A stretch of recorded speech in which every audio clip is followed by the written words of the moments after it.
1984 by George Orwell. Part 1. Chapter 1. It was a bright, cold day in April, and the clocks were striking 13. Winston Smith, his chin nuzzled into his breast in an effort to escape the vile wind, slipped quickly through the glass doors of Victory Mansions, though not quickly enough to prevent a swirl of gritty dust from entering along with him. The hallway smelt of boiled cabbage and old rag mats.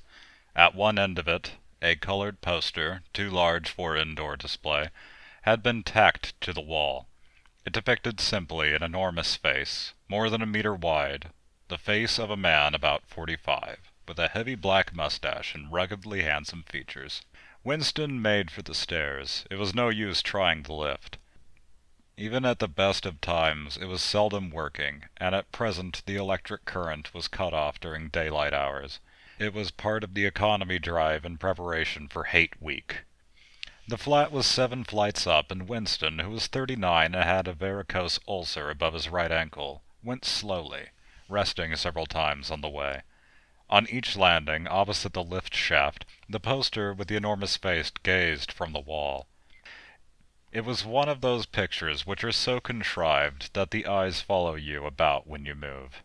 "Big Brother is watching you," the caption beneath it ran. Inside a flat, a fruity voice was reading out a list of figures which had something to do with the production of pig iron. The voice came from an oblong metal plaque, like a dulled mirror, which formed part of the surface of the right-hand wall. Winston turned a switch, and the voice sank somewhat, though the words were still distinguishable. The instrument, the telescreen, it was called, could be dimmed, but there was no way of shutting it off completely. He moved over to the window. A smallish, frail figure, the meagerness of his body merely emphasized by the blue overalls which were the uniform of the party. His hair was very fair, his face naturally sanguine, his skin roughened by coarse soap and blunt razor blades, and the cold of the winter that had just ended. Outside, through the shut window pane, the world looked cold. Down in the street, little eddies of wind were whirling dust and torn paper into spirals, and though the sun was shining and the sky a harsh blue, there seemed to be no color in anything, except the posters that were plastered everywhere. The black mustachioed face gazed down from every commanding corner.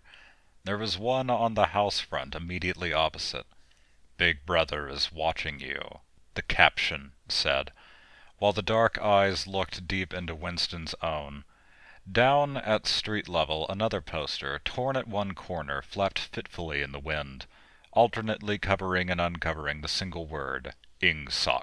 In the far distance, a helicopter skimmed down between the roofs, hovered for an instant like a blue bottle, and darted away again with a curving flight. It was the police patrol, snooping into people's windows. The patrols did not matter, however. Only the thought police mattered.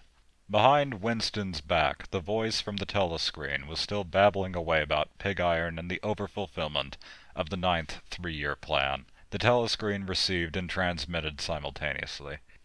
Any sound that Winston made above the level of a very low whisper would be picked up by it.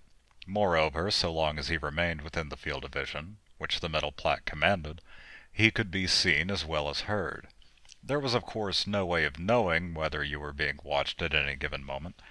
How often, or on what system the thought police plugged in on any individual wire was guesswork. It was even conceivable that they watched everybody all the time.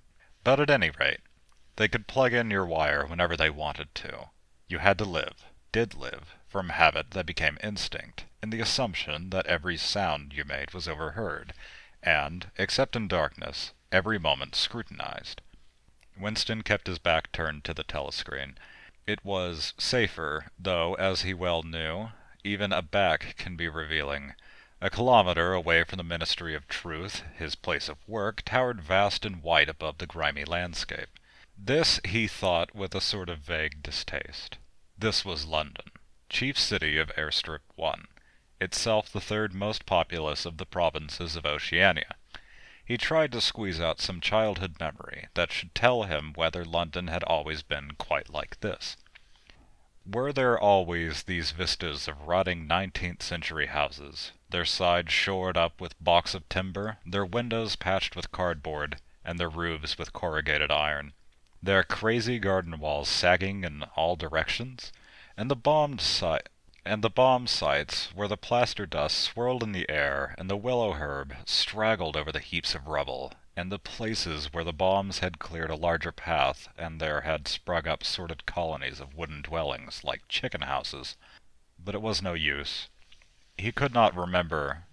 Nothing remained of his childhood except a series of bright-lit tableaux occurring against no background and mostly unintelligible. The Ministry of Truth, mini-true in Newspeak, was startlingly different from any other object in sight.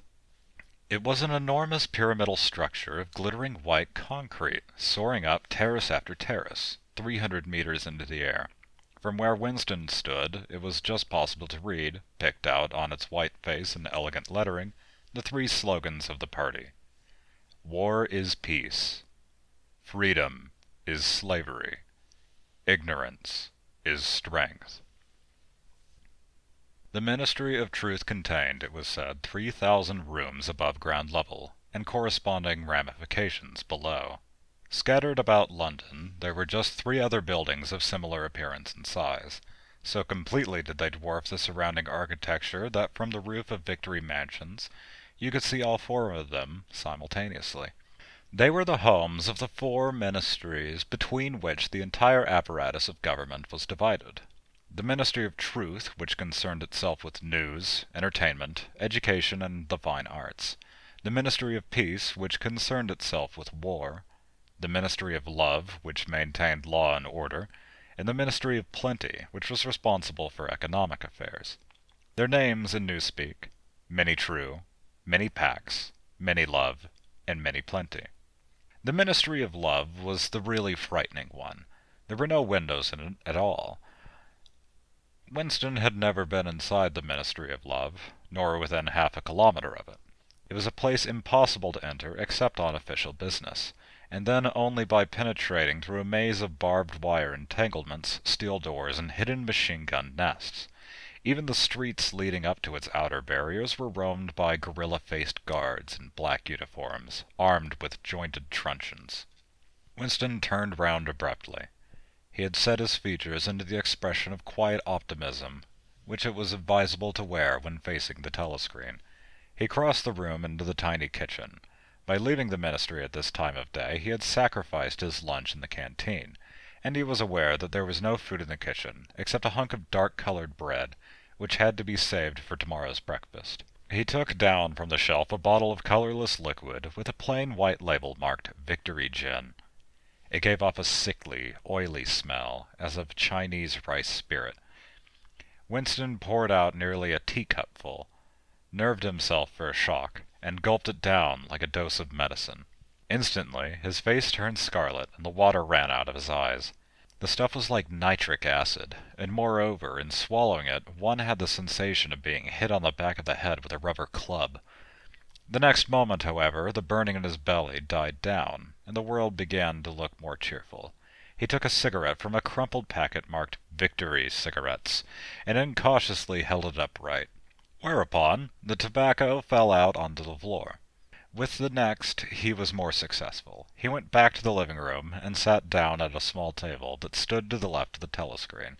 From the table drawer he took out a pen holder, a bottle of ink, and a thick quarto-sized blank book with a red back and a marbled cover.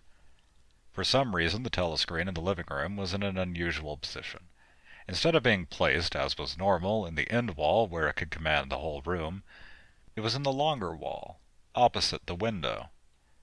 To one side of it there was a shallow alcove, in which Winston was now sitting, and which, when the flats were built, had probably been intended to hold bookshelves. By sitting in the alcove, and keeping well back, Winston was able to remain outside the range of the telescreen. So far as sight went, he could be heard, of course, but so long as he stayed in the present position, he could not be seen. It was partly the unusual geography of the room that had suggested to him the thing that he was now about to do. But it had also been suggested by the book he had just taken out of the drawer. It was a peculiarly beautiful book, Its smooth, creamy paper, a little yellowed by age, was of a kind that had not been manufactured for at least 40 years past. He could guess, however, that the book was much older than that. He had seen it lying in the window of a frowsy little junk shop in a slummy quarter of the town. Just what quarter he did not now remember, and had been stricken immediately by an overwhelming desire to possess it. Party members were supposed not to go into ordinary shops, dealing on the free market, it was called, but the rule was not strictly kept, because there were various things, such as shoelaces and razor blades, which it was impossible to get hold of in any other way. He had given a quick glance up and down the street, and then had slipped inside and bought the book for $2.50. At the time, he was not conscious of wanting it for any particular reason. He had carried it guiltily home in his briefcase. Even with nothing written in it, it was a compromising possession. The thing that he was about to do was to open a diary. This was not illegal. Nothing was illegal, since there were no longer any laws. But if detected, it was reasonably certain that it would be punished by death, or at least by 25 years in a forced labor camp. Winston fitted a nib into the pen holder and sucked it to get the grease off. The pen was an archaic instrument, seldom used even for signatures, and he had procured one, furtively and with some difficulty, simply because of a feeling that the beautiful, creamy paper deserved to be written on with a real nib, instead of being scratched with an ink pencil. Actually, he was not used to writing by hand. Apart from very short notes, it was usual to dictate everything into the speak-write, which was of course impossible for his present purpose. He dipped the pen into the ink and then faltered for just a second. A tremor had gone through his bowels. To mark the paper was the decisive act. In small, clumsy letters, he wrote, April 4th, 1984. He sat back. A sense of complete helplessness had descended upon him. To begin with, he did not know with any certainty that this was 1984. It must be round about that date, since he was fairly sure that his age was 39, and he believed that he had been born in 1944 or 1945. But it was never possible nowadays to pin down any date within a year or two. For whom, it suddenly occurred to him to wonder, was he writing this diary? For the future? For the unborn? His mind hovered for a moment round the doubtful date on the page, and then fetched up with a bump against the newspeak word doublethink. For the first time, the magnitude of what he had undertaken came home to him. How could you communicate with the future?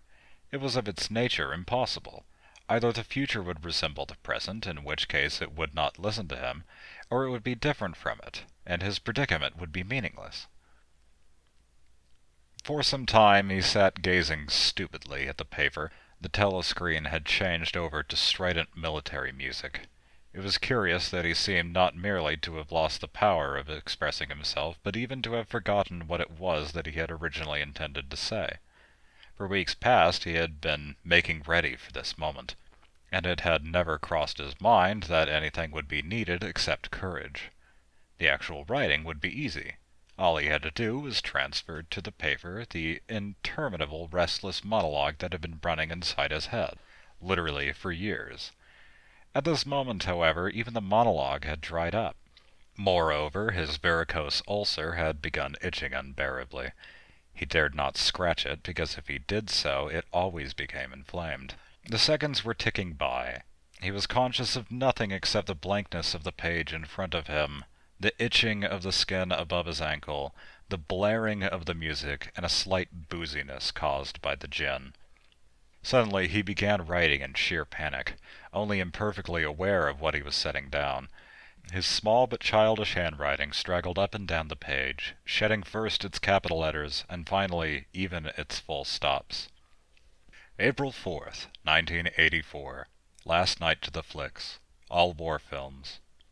One very good one of a ship full of refugees being bombed somewhere in the Mediterranean. Audience much amused by shots of a great huge fat man trying to swim away with a helicopter after him. First you saw him wallowing along in the water like a porpoise. Then you saw him through the helicopter's gun sights. Then he was full of holes, and the sea round him turned pink. and he sank as suddenly as though the holes had let in the water. Audience shouting with laughter when he sank. Then you saw a lifeboat full of children with a helicopter hovering over it. There was a middle-aged woman, might have been a Jewess, sitting up in the bow, with a little boy about 3 years old in her arms. Little boy screaming with fright and hiding his head between her breasts as if he was trying to burrow right into her, and the woman putting her arms around him and comforting him, although she was blue with fright herself. All the time, covering up as much as possible, as if she thought her arms could keep the bullets off him. Then the helicopter planted a 20-kilo bomb in among them, terrific flash, and the boat went all to matchwood.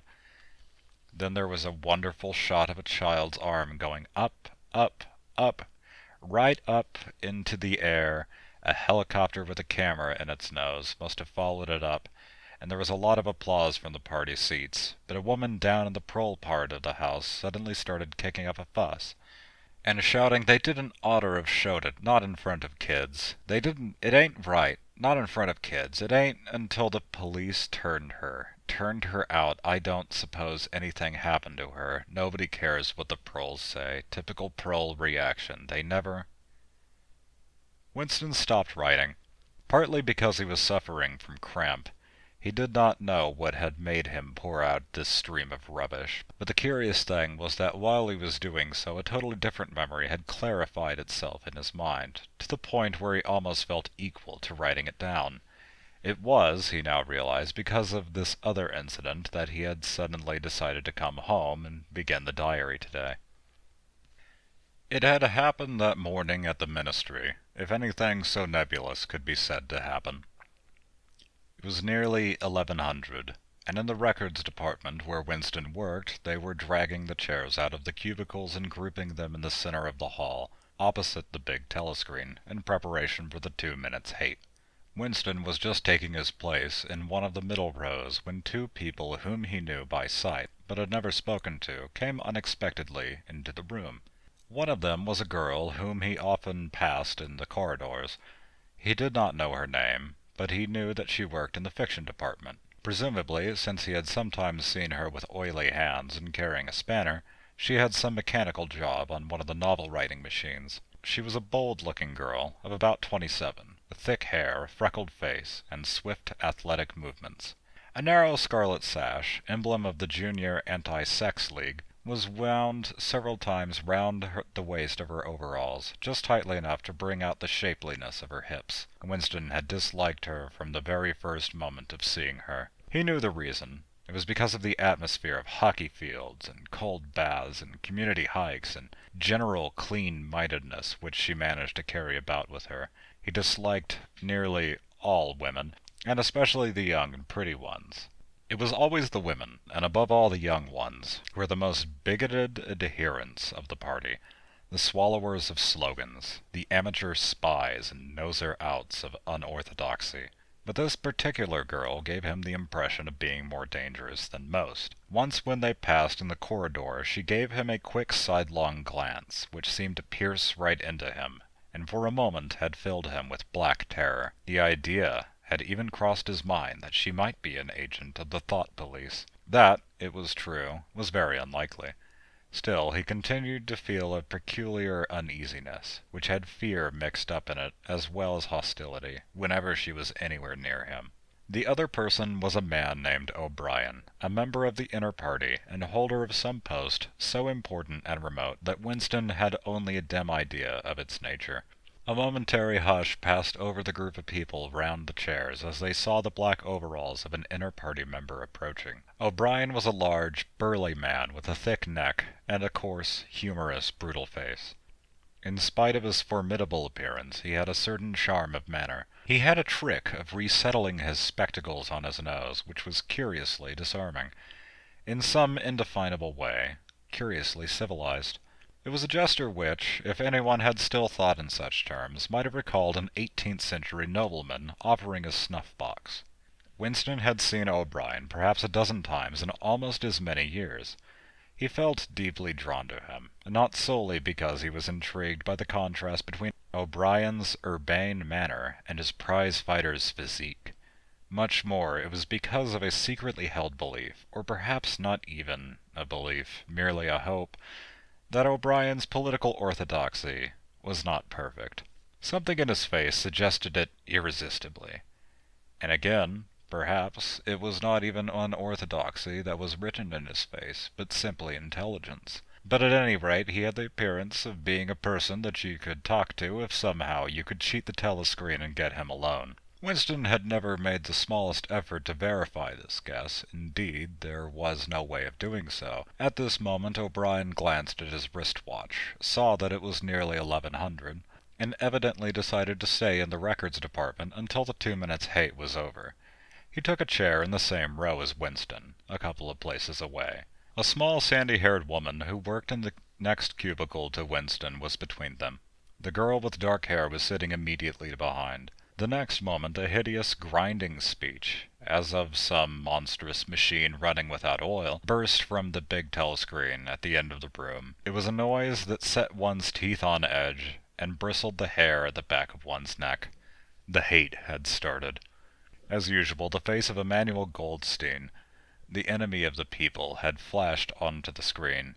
There were hisses here and there among the audience. The little sandy-haired woman gave a squeak of mingled fear and disgust. Goldstein was the renegade and backslider who once, long ago, how long ago nobody quite remembered, had been one of the leading figures of the party, almost on a level with Big Brother himself, and then had engaged in counter-revolutionary activities, had been condemned to death, and had mysteriously escaped and disappeared. The programs of the 2 Minutes Hate varied from day to day, but there was none in which Goldstein was not the principal figure. He was the primal traitor, the earliest defile of the party's purity. All subsequent crimes against the party, all treacheries, acts of sabotage, heresies, deviations, sprang directly out of his teaching. Somewhere or other he was still alive, and hatching his conspiracies. Perhaps somewhere beyond the sea, under the protection of his foreign paymasters. Perhaps even, so it was occasionally rumored, in some hiding place in Oceania itself. Winston's diaphragm was constricted. He could never see the face of Goldstein without a painful mixture of emotions. It was a lean Jewish face, with a great fuzzy aureole of white hair and a small goatee beard. A clever face, and yet somehow inherently despicable, with a kind of senile silliness in the long, thin nose, near the end of which a pair of spectacles was perched. It resembled the face of a sheep, and the voice, too, had a sheep-like quality. Goldstein was delivering his usual venomous attack upon the doctrines of the party, an attack so exaggerated and perverse that a child should have been able to see through it, and yet just plausible enough to fill one with an alarmed feeling that other people, less level-headed than oneself, might be taken in by it. He was abusing Big Brother. He was denouncing the dictatorship of the party. He was demanding the immediate conclusion of peace with Eurasia. He was advocating freedom of speech, freedom of the press, freedom of assembly, freedom of thought. He was crying hysterically that the revolution had been betrayed. And all this in rapid polysyllabic speech, which was a sort of parody of the habitual style of the orators of the party, and even contained newspeak words. More newspeak words, indeed, than any party member would normally use in real life. And all the while, lest one should be in any doubt as to the reality which Goldstein's specious claptrap covered, behind his head on the telescreen there marched the endless columns of the Eurasian army.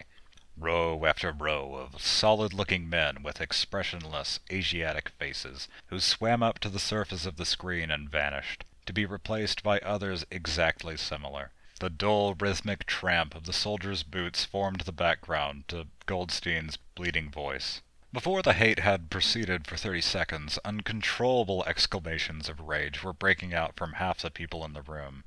The self-satisfied, sheep-like face on the screen and the terrifying power of the Eurasian army behind it were too much to be borne. Besides, the sight or even the thought of Goldstein produced fear and anger automatically. He was an object of hatred more constant than either Eurasia or Eastasia, since when Oceania was at war with one of these powers, it was generally at peace with the other. But what was strange was that although Goldstein was hated and despised by everybody, although every day and 1,000 times a day, on platforms, on the telescreen, in newspapers and books, his theories were refuted, smashed, ridiculed, held up to the general gaze for the pitiful rubbish that they were. In spite of all this, his influence never seemed to grow less. Always there were fresh dupes waiting to be seduced by him. A day never passed when spies and saboteurs acting under his directions were not unmasked by the thought police. He was the commander of a vast shadowy army, an underground network of conspirators dedicated to the overthrow of the state. The Brotherhood, its name was supposed to be. There were also whispered stories of a terrible book, a compendium of all the heresies, of which Goldstein was the author, and which circulated clandestinely here and there. It was a book without a title. People referred to it, if at all, simply as the book. But one knew of such things only through vague rumors. Neither the Brotherhood nor the book was a subject that any ordinary party member would mention if there was a way of avoiding it. In its second minute, the hate rose to a frenzy. People were leaping up and down in their places and shouting at the tops of their voices in an effort to drown the maddening, bleating voice that came from the screen. The little sandy-haired woman had turned bright pink, and her mouth was opening and shutting like that of a landed fish. Even O'Brien's heavy face was flushed. He was sitting very straight in his chair, his powerful chest swelling and quivering as though he were standing up to the assault of a wave. The dark-haired girl behind Winston had begun crying out, "Swine! Swine! Swine!" And suddenly she picked up a heavy Newspeak dictionary and flung it at the screen. It struck Goldstein's nose and bounced off, the voice continuing inexorably. In a lucid moment, Winston found that he was shouting with the others and kicking his heel violently against the rung of his chair. The horrible thing about the 2 minutes hate was not that one was obliged to act a part, but, on the contrary, that it was impossible to avoid joining in. Within 30 seconds, any pretense was always unnecessary. A hideous ecstasy of fear and vindictiveness, a desire to kill, to torture, to smash faces in with a sledgehammer, seemed to flow through the whole group of people like an electric current, turning one even against one's will into a grimacing, screaming lunatic. And yet the rage that one felt was an abstract, undirected emotion which could be switched from one object to another like the flame of a blow lamp. Thus, at one moment, Winston's hatred was not turned against Goldstein at all. On the contrary, against Big Brother, the party, and the thought police. And at such moments his heart went out to the lonely, derided heretic on the screen, sole guardian of truth and sanity in a world of lies. And yet, the very next instant, he was at one with the people about him, and all that was said of Goldstein seemed to him to be true. At those moments, his secret loathing of Big Brother changed into adoration, and Big Brother seemed to tower up, an invincible, fearless protector, standing like a rock against the hordes of Asia. And Goldstein, in spite of his isolation, his helplessness, and the doubt that hung about his very existence, seemed like some sinister enchanter, capable by the mere power of his voice of wrecking the structure of civilization. It was even possible at moments to switch one's hatred this way or that by a voluntary act.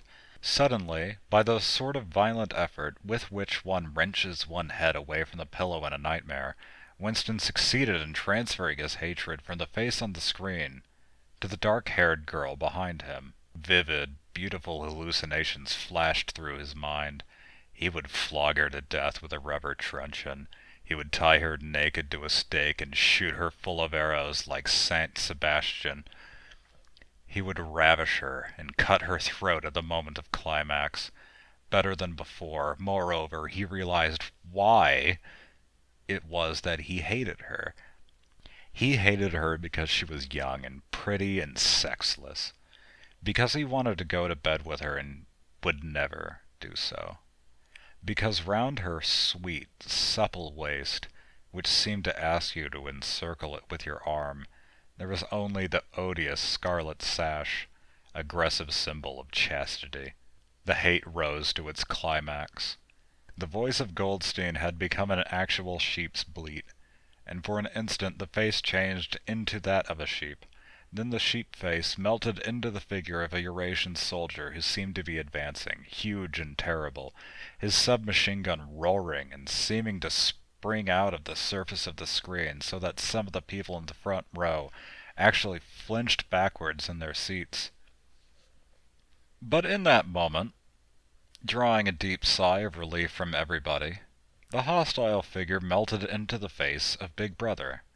Black-haired, black-mustachioed, full of power and mysterious calm, and so vast that it almost filled up the screen. Nobody heard what Big Brother was saying. It was merely a few words of encouragement, the sort of words that are uttered in the din of battle, not distinguishable individually, but restoring confidence by the fact of being spoken. Then the face of Big Brother faded away again, and instead the three slogans of the party stood out in bold capitals. War is peace. Freedom is slavery. Ignorance is strength. But the face of Big Brother seemed to persist for several seconds on the screen, as though the impact that it had made on everyone's eyeballs was too vivid to wear off immediately. The little sandy-haired woman had flung herself forward over the back of the chair in front of her, with a tremulous murmur that sounded like, "My Savior." She extended her arms toward the screen, then she buried her face in her hands. It was apparent that she was uttering a prayer. At this moment the entire group of people broke into a deep, slow, rhythmical chant of B, B, B, B, over and over again, very slowly, with a long pause between the first B and the second. A heavy, murmurous sound, somehow curiously savage, in the background of which one seemed to hear the stamp of naked feet and the throbbing of tom-toms. For perhaps as much as 30 seconds they kept it up. It was a refrain was often heard in moments of overwhelming emotion. Partly it was a sort of hymn in the wisdom and majesty of Big Brother, but still more it was an act of self-hypnosis. A deliberate drowning of consciousness by the means of rhythmic noise. Winston's entrails seemed to grow cold. In the 2 minutes' hate he could not help sharing in the general delirium, but the subhuman chanting of B, B, B, B, always filled him with horror. Of course he chanted with the rest. It was impossible to do otherwise. To dissemble your feelings, to control your face, to do what everyone else was doing was an instinctive reaction. But there was a space of a couple of seconds during which the expression of his eyes might conceivably have betrayed him, and it was exactly at this moment that the significant thing happened. If indeed it did happen. Momentarily he caught O'Brien's eye. O'Brien had stood up. He had taken off his spectacles and was in the act of resettling them on his nose with his characteristic gesture. But there was a fraction of a second when their eyes met, and for as long as it took to happen, Winston knew, yes, he knew, that O'Brien was thinking the same thing as himself. An unmistakable message had passed. It was as though their two minds had opened and the thoughts were flowing from one into the other through their eyes. "I am with you." O'Brien seemed to be saying to him, "I know precisely what you are feeling. I know all about your contempt, your hatred, your disgust. But don't worry. I am on your side." And then the flash of intelligence was gone, and O'Brien's face was as inscrutable as everybody else's. That was all, and he was already uncertain whether it had happened. Such incidents never had any sequel. All that they did was to keep alive in him the belief or hope that others besides himself were the enemies of the party. Perhaps the rumors of vast underground conspiracies were true after all. Perhaps the Brotherhood really existed. It was impossible, in spite of the endless arrests and confessions and executions, to be sure that the Brotherhood was not simply a myth. Some days he believed in it, some days not. There was no evidence, only fleeting glimpses that might mean anything or nothing, snatches of overheard conversation, faint scribbles on lavatory walls. Once, even, when two strangers met, a small movement of the hand which had looked as though it might be a signal of recognition. It was all guesswork. Very likely he had imagined everything. He had gone back to his cubicle without looking at O'Brien again. The idea of following up their momentary contact hardly crossed his mind. It would have been inconceivably dangerous even if he had known how to set about doing it. For a second, 2 seconds, they had exchanged an equivocal glance, and that was the end of the story. But even that was a memorable event, in the locked loneliness in which one had to live. Winston roused himself and sat up straighter. He let out a belch. The gin was rising from his stomach. His eyes refocused onto the page. He discovered that while he sat helplessly musing, he had also been writing, as though by automatic action. And it was no longer the same cramped, awkward handwriting as before. His pen had slid voluptuously over the smooth paper, printing in large, neat capitals, "Down with Big Brother, down with Big Brother, down with Big Brother, down with Big Brother," over and over again, filling half a page. He could not help feeling a twinge of panic. It was absurd, since the writing of those particular words was not more dangerous than the initial act of opening the diary, but for a moment he was tempted to tear out the spoiled pages and abandon the enterprise altogether. He did not do so, however, because he knew that it was useless. Whether he wrote "Down with Big Brother," or whether he refrained from writing it, made no difference. Whether he went on with the diary or whether he did not go on with it made no difference. The thought police would get him just the same. He had committed, would still have committed, even if he had never set pen to paper, the essential crime that contained all others in itself. Thought crime, they called it. Thought crime was not a thing that could be concealed forever. You might dodge successfully for a while, even for years, but sooner or later they were bound to get you. It was always at night. The arrests invariably happened at night. The sudden jerk out of sleep, the rough hand shaking your shoulder, the lights glaring in your eyes, the ring of hard faces around the bed. In the vast majority of cases there was no trial, no report of the arrest. People simply disappeared, always during the night. Your name was removed from the registers. Every record of everything you had ever done was wiped out. Your one-time existence was denied and then forgotten. You were abolished, annihilated, vaporized was the usual word. For a moment he was seized by a kind of hysteria. He began writing in a hurried, untidy scrawl. "They'll shoot me, I don't care. They'll shoot me in the back of the neck, I don't care. Down with Big Brother. They always shoot you in the back of the neck, I don't care. Down with Big Brother." He sat back in his chair, slightly ashamed of himself, and laid down the pen. The next moment he started violently. There was a knocking at the door. Already, he sat still as a mouse in the futile hope that whoever it was might go away after a single attempt. But no, the knocking was repeated. The worst thing of all would be to delay. His heart was thumping like a drum, but his face, from long habit, was probably expressionless. He got up and moved heavily towards the door.